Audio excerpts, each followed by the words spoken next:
10 Agustus kita bikin gara-gara, kita cari gara-gara, kita bikin gara-gara untuk buka perkara. Berperkara dengan siapa? Berperkara dengan Presiden Jokowi. Jadi seluruh hal yang pernah diucapkan oleh Jokowi yang disebut sebagai revolusi mental berhenti karena dia tidak ingin ada konfrontasi antara mereka yang ditindas dan mereka yang penindas itu. Manusia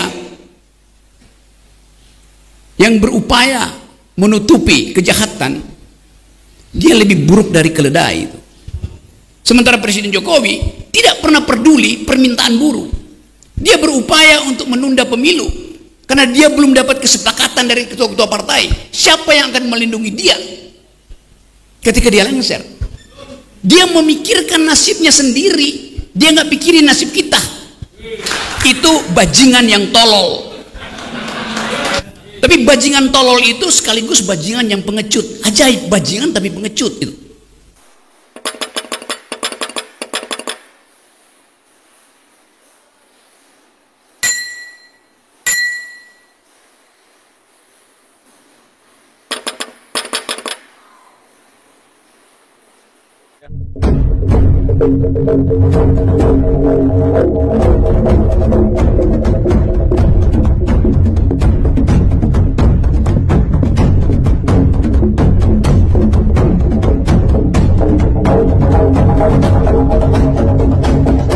Terima kasih teman-teman. 10 Agustus kita bikin gara-gara, kita cari gara-gara.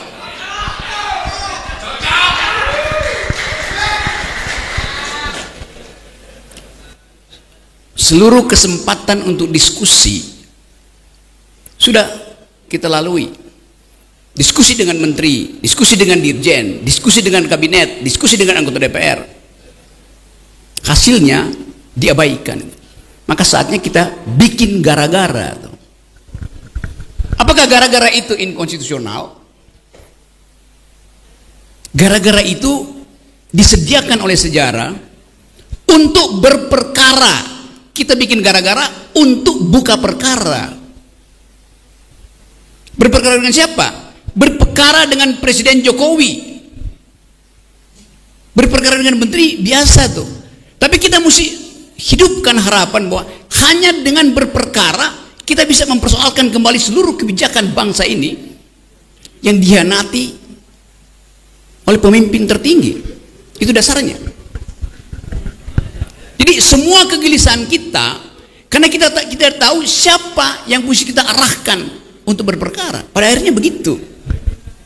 Kalau kita jumlahkan seluruh massa, tapi kita tidak tahu arah kita berperkara kemana, akan diabaikan energi dari kumpulan massa itu.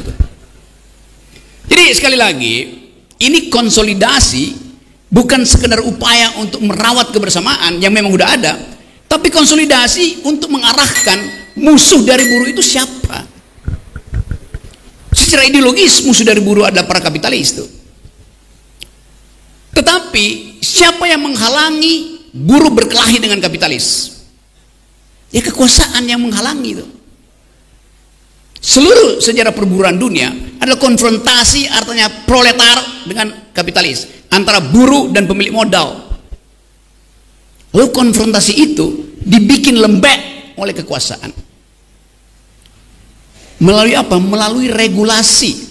Jadi regulasi itu adalah upaya untuk menghalangi konfrontasi historis antara pekerja dan majikan. Itu dasarnya. Jadi bagian itu kita endapkan dulu tuh. Yang kita sebut regulasi hari ini itulah omnibus law di bidang perburuan. Kemarin di bidang kesehatan dibikin, nanti di bidang pendidikan tuh. Jadi seluruh hal yang pernah diucapkan oleh Jokowi yang disebut sebagai revolusi mental berhenti karena dia tidak ingin ada konfrontasi antara mereka yang ditindas dan mereka yang penindas itu. Manusia yang berupaya menutupi kejahatan, dia lebih buruk dari keledai itu. Itu dasarnya itu. coba ucapkan hal itu secara lantang, tentu ada konsekuensinya. Saya bisa ditangkap tiap hari itu. Tapi kita mesti ambil risiko. Kalau kita ingin ada perubahan, satu kali dalam sejarah, buruh di tahun 2023 pernah membuat perubahan. Langkah itu yang akan kita tempuh 10 Agustus nanti itu. Apa bukti-bukti itu? Saya coba kasih beberapa cerita kecil ya. Satu waktu saya turun di Bandara Banyuwangi, Jawa Timur. Saya mau kasih kuliah di Jember. Seorang buruh sawit dari Sumatera halangi saya. Bung, saya mau bicara.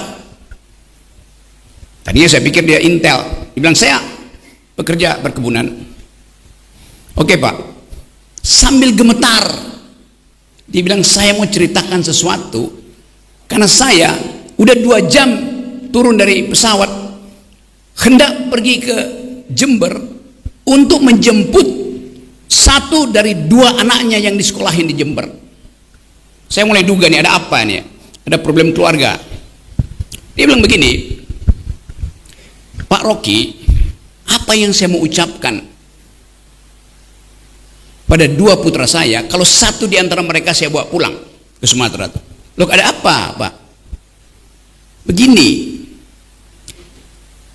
waktu saya memutuskan bersama istri saya dan keluarga besar untuk menyekolahkan 2 anaknya ke Banyuwangi, saya memutuskan itu karena janji Jokowi bahwa harga sawit akan stabil. Mungkin di 2000 waktu itu. Oke.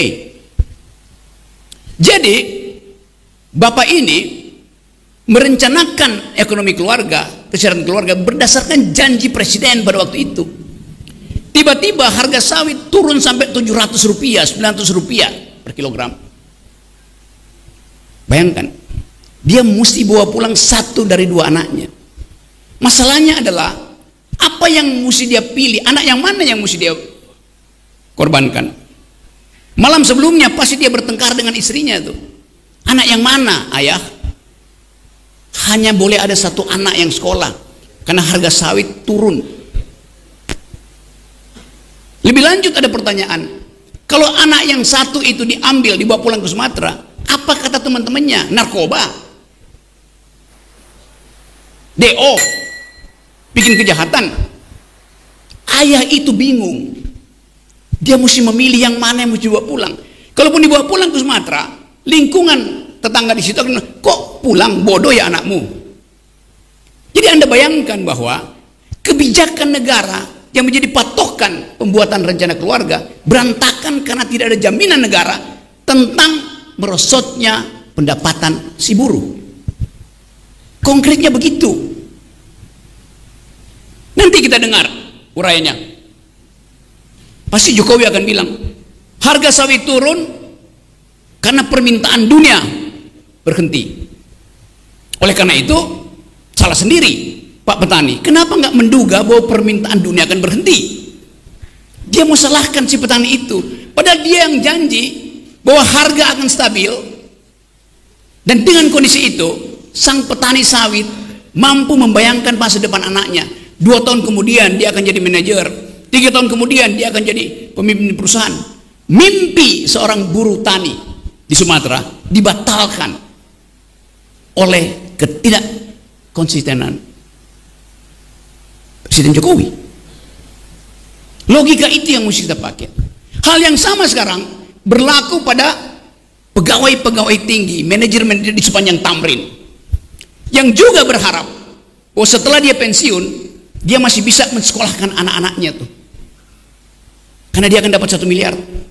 Sekarang dengan 25 juta, mungkin ada anak yang belum kawin dan dia janjikan pada waktu itu, kamu nak akan menikah setelah ayah pensiun karena ayah punya 1 miliar. Sekarang dia cuma dapat 25 juta tuh. Mau bikin di mana pernikahannya tuh? Anaknya akan tagih, ayah mana uangnya, saya mau menikah sekarang tuh. Tunggu 10 Agustus, kata ayahnya. Anaknya akhirnya mengerti bahwa bukan kesalahan ayahnya tidak menabung, tapi tabungannya dirampok oleh kebijakan Uni Baslawi. Itu dasarnya. Nah, kita ada di sini di dalam keadaan kebimbangan. Sementara Presiden Jokowi tidak pernah peduli permintaan buruh. Dia berupaya untuk menunda pemilu karena dia belum dapat kesepakatan dari ketua-ketua partai. Siapa yang akan melindungi dia ketika dia lengser? Apakah Ganjar mau lindungi dia? Apakah Prabowo mau lindungi dia? Apakah Anies mau lindungi dia? Tekanan politik massa akan membuat presiden-presiden itu tidak akan mungkin melindungi Jokowi. Begitu Jokowi kehilangan kekuasaannya, dia jadi rakyat biasa. Gak ada yang peduli nanti. Tetapi ambisi Jokowi adalah mempertahankan legasinya. Dia masih pergi ke Cina buat nawarin IKN. Dia masih mondar-mandir dari satu koalisi ke koalisi yang lain untuk mencari kejelasan nasibnya tuh. Dia memikirkan nasibnya sendiri. Dia nggak pikirin nasib kita.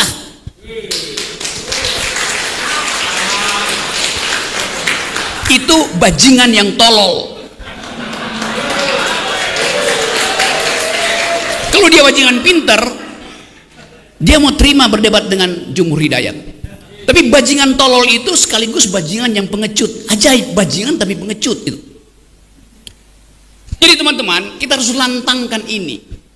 Saya percaya bahwa 10 Agustus nanti akan ada kemacetan di jalan tol. Bukan saya percaya, saya inginkan. Lebih baik macet di jalan tol daripada macet di jalan pikiran.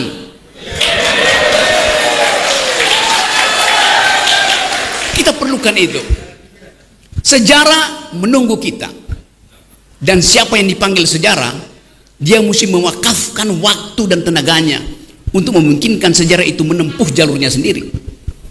Tidak ada perubahan tanpa gerakan. Saya bisa kasih kritik macam-macam, tapi kekuasaan hanya berubah kalau ditandingi oleh massa. Kekuasaan selalu takut pada massa. Sejarahnya begitu, sunatullahnya begitu. Jadi hari ini kita lakukan konsolidasi dalam upaya memastikan bahwa tidak akan ada yang mampu menghalangi gerakan buruh.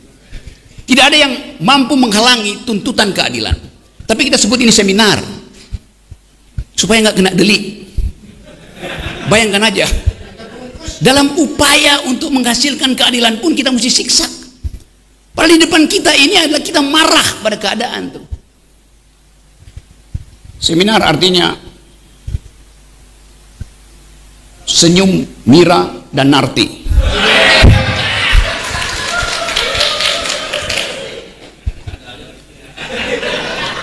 Karena kita marah sambil tersenyum. Kita marah terhadap keadaan, kita tersenyum karena akan ada perubahan. Kita mampu.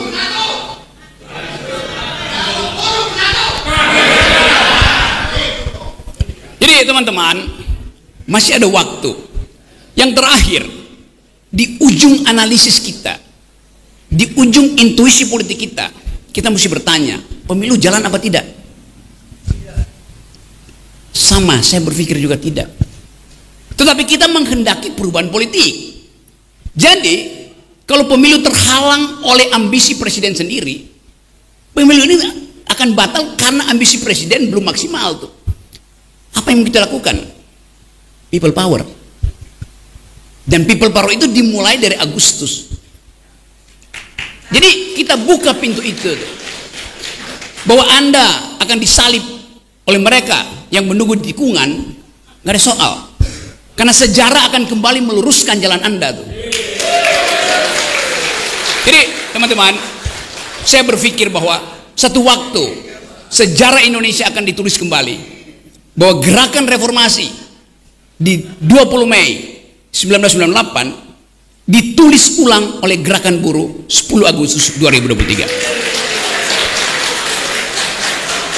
Ada janji dari Kota Bekasi, bahwa janji ketika pemuda-pemuda itu menculik Soekarno untuk memberi dia energi bahwa sekarang merdeka, nggak usah pikir-pikir lagi tuh. Demikian juga energi dari Bekasi hari ini. Kita pastikan bahwa tuntutan keadilan tidak mungkin dihalangi oleh kedunguan-kedunguan di istana. Kita lakukan itu hari ini, dan dengan tekad yang baik. Niat kita kuat, peralatan kita cukup. Lalu kenapa kita ragu? Satu langkah gerak di aspal itu akan membekaskan sejarah. 1000 langkah gerak akan membuat perubahan. 300.000 akan menggemparkan dunia. Demikian seterusnya.